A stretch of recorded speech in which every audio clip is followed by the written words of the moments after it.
Ya, Assalamualaikum warahmatullahi wabarakatuh. Waalaikumsalam warahmatullahi wabarakatuh. Selamat sore Pak Holil. Selamat sore Bu Ika. Sudah lama tidak berjumpa dengan Pak Holil Iya nih. iya ini. Saya ucapkan terima kasih banyak Pak Holil sudah meluangkan waktu untuk berbincang-bincang dengan saya. Pada kesempatan ini saya ingin mewawancarai Pak Holil terkait proses pengambilan keputusan yang ada di SMK Komputama Majenang. Sebelumnya mungkin Pak Holil berkenan untuk memperkenalkan diri terlebih dahulu dari nama lengkap, kemudian menjabat kepala sekolah di mana dan sudah berapa lama menjadi kepala sekolah. Terima kasih Bu Ika. Perkenalan, nama saya Ahmad Mustafa Khalil. Saya kepala sekolah di SMK Komputama Majenang, berarti hampir 2 tahun. Juli Agustus besok 2 tahun. Belum ada 2 tahun. Belum ada 2 tahun. Baik, jadi kurang lebihnya 2 tahun ya sudah menjabat kepala sekolah di SMK Komputama Majenang. Begini Pak Holil, jadi ada beberapa pertanyaan yang akan saya ajukan kepada Pak Holil terkait bagaimana proses pengambilan sebuah keputusan. Sebelumnya, apakah Pak Holil sudah pernah mendengar apa itu dilema ITK atau bujukan moral? Belum pernah Bu. Oh, belum pernah. Belum pernah. Oke. Jika belum pernah, maka saya akan terangkan terlebih dahulu terkait apa itu dilema ITK dan bujukan moral. Jadi dilema ITK itu adalah sebuah situasi saat seseorang dihadapkan pada keadaan yang keduanya benar, namun bertentangan dalam pengambilan keputusan. Contoh sederhana dilema etika, misalkan di peraturan sekolah, anak diharapkan mengenakan sepatu berwarna hitam. Namun karena hujan, misalkan karena sepatu basah, kemudian dia hanya punya sepatu satu gitu. Yang warnanya hitam. Nah, kemudian hari berikutnya dia izin untuk menggunakan sepatu yang tidak berwarna hitam gitu. Nah, jika Pak Holil misalkan mengizinkan dia tidak menggunakan sepatu, kan itu sama aja melanggar peraturan sekolah. Cuman kan dibenarkan karena kan kita kasihan keadaan gitu, daripada tidak sama sekali tidak sekolah, ya lebih baik diizinkan gitu kan. Seperti itu juga benar. Kemudian jika mungkin Pak Holil melarang pun ya benar, karena memang di peraturan sekolah ada peraturannya gitu. Jadi sama-sama benar, melarang ya benar, kemudian nyuruh juga benar, membolehkan gitu. juga benar. Gitu. Jadi jika sama-sama benar seperti itu namanya kasus yang dilema etika. Gitu. Nah, membingungkan. Membingungkan karena dua-duanya benar. Kemudian kalau terkait dengan masalah-masalah bujukan moral, itu adalah situasi pengambilan keputusan saat seseorang dihadapkan pada kasus benar melawan salah. Kalau ini misalkan ada bantuan orang tua murid untuk pembangunan ruang kelas baru misalkan. Kemudian uangnya ternyata setelah membangun kok masih ada sisa gitu. Nah, kemudian guru-guru minta ke Pak Holil, Pak, ayo makan makanan uangnya sisa gitu. Nah, itu jika Pak Holil misalkan mengizinkan, itu ya udah ada uang sisa ini, ayo kita makan-makan. Nah, itu kan berarti tindakan yang salah. Jika tidak mengizinkan, jangan, kan kemarin di anggaran misalkan uang tersebut hanya untuk pembangunan, misalnya gitu, itu kan yang benar. Nah, benar kayak salah itu namanya bujukan moral. Jadi itu dua jenis kasusnya namanya berbeda, ada dilema etika, ada bujukan moral. Nah, dari dua kasus yang telah saya contohkan tadi, nah selama ini bagaimana Pak Holil mengidentifikasi kasus-kasus yang merupakan dilema etika atau bujukan moral? Kira-kira seperti apa kalau mengidentifikasi di sini? Selama ini sih tidak pernah mengidentifikasi mana yang dilema etika, mana yang bujukan moral. Saya sih selalu memberikan keputusan terhadap sebuah kasus dengan beberapa pertimbangan, misalkan dampak dari kasus tersebut terhadap murid, terus terhadap warga sekolah dan nama baik sekolah. Jadi selama ini tidak pernah membedakan dilema etika dan bujukan moral. Oh, baik. Jadi belum dirinci secara spesifik gitu ya Pak. Oke. Selama ini bagaimana Pak Holil menjalankan pengambilan keputusan di sekolah, terutama untuk kasus-kasus di mana ada dua kepentingan yang sama-sama benar atau sama-sama mengandung nilai kebajikan, seperti yang sudah saya contohkan tadi. Dilema etika berarti. Dilema etika, bagaimana caranya? Saya sih dalam mengambil keputusan di sekolah dengan cara menganalisis kasus tersebut ke dalam kategori kasus seperti pelanggaran ringan, sedang atau berat. Kemudian selain itu juga menganalisis siapa saja yang terlibat dalam kasus tersebut. Jika kasus ringan biasanya cukup di wali kelas, BB, BK. Kalau umpamanya kasusnya berat biasanya tidak bisa diselesaikan oleh wakil kesiswaan dan BP biasanya dilimpahkan ke saya. Kayak gitu.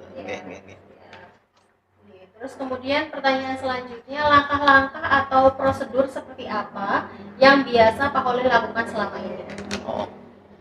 Biasanya sih langkahnya kalau ada sebuah kasus ya diselesaikan dalam forum dengan mengadakan rapat darurat. Biasanya tergantung nanti masalahnya di mana.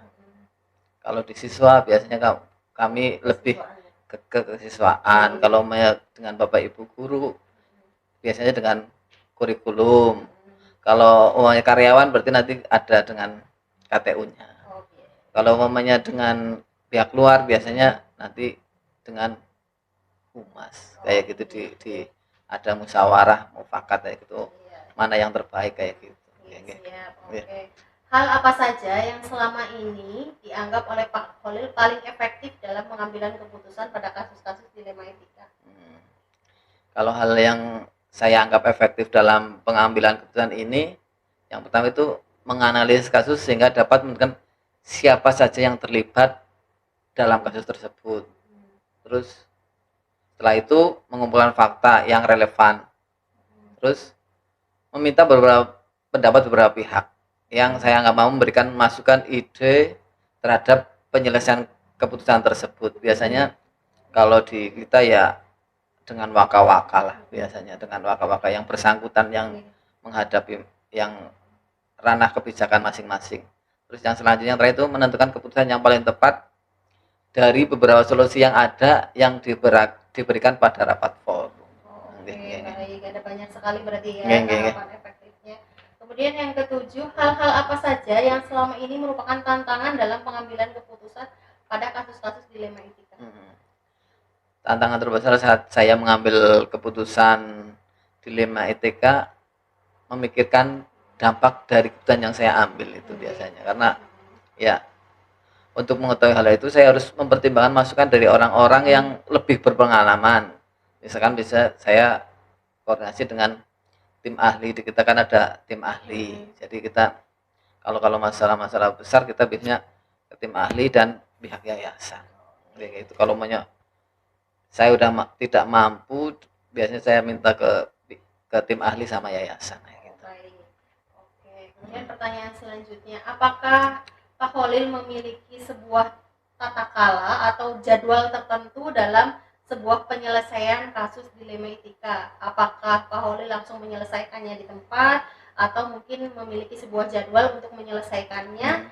Bentuk atau prosedurnya seperti apa yang Pak Holil jalankan? Kalau saya sih tidak mempunyai jadwal tertentu dalam penyelesaian dilema ITK. Biasanya penyelesaian tergantung kondisi kedaruratan lah kayak gitu. Jika harus diselesaikan dengan cepat maka ya diselesaikan dengan secepat mungkin kayak gitu. Umpamanya kalau masih bisa, ya pengennya sih permasalahan diselesaikan dengan secepat mungkin kayak gitu, biar cepat diselesaikan kan biar enak kayak gitu. Pertanyaan selanjutnya Pak, adakah seseorang atau faktor-faktor apa yang selama ini mempermudah atau membantu Pak Holil dalam pengambilan keputusan dalam kasus-kasus dilema etika? Ya tentunya ada beberapa orang yang saya libatkan dalam pengambilan keputusan dilema etika, seperti wali kelas, guru BK, wakil kepala sekolah, tim ahli dan yayasan. Terus seberapa banyak orang yang terlibat dalam penyelesaian kasus tergantung dari jenis kasusnya. Semakin banyak masukan terhadap kasus tersebut maka akan ditemukan keputusan yang terbaik dari solusi yang paling kreatif dalam penyelesaian dan tentunya dengan dampak yang paling sedikit. Baik. Dari semua hal yang telah disampaikan tadi, pelajaran apa yang dapat Pak Holil petik dari pengalaman Pak Holil mengambil keputusan dilema etika? Salah satu pengalaman yang saya petik adalah setiap keputusan harus diambil dengan penuh tanggung jawab, memikirkan dampaknya pada berbagai pihak, khususnya dampak terhadap peserta didik. Selesaikan kasus sesuai skala prioritas jika jumlah kasus ada jumlah yang banyak kayak gitu, jadi skala prioritas. Baik. Terima kasih Pak atas waktu Nggih, yang telah nggih, diberikan oleh sama-sama. Pak Holil. Nggih, nggih, Padahal nggih. hari ini hari libur Imlek ya Pak, tapi Nggih, Pak nggih, Holil nggih. bersedia meluangkan Nggih, nggih. waktu untuk menjadi Nggih. narasumber saya dalam pemenuhan tugas demonstrasi kontekstual modul 3.1 terkait pengambilan keputusan berbasis nilai-nilai kebajikan sebagai pemimpin. Banyak sekali ilmu yang saya dapatkan Pak terkait Enggak. bagaimana cara pengambilan keputusan yang bertanggung jawab dan tentunya yang berpihak pada Nggih, pemimpin. nggih. Sama-sama, Bu. Sekian wawancara saya dengan Pak Holil, Kepala SMK Komputama Majenang. Nggih, Terima nggih. kasih. Wassalamualaikum warahmatullahi wabarakatuh. Waalaikumsalam warahmatullahi wabarakatuh.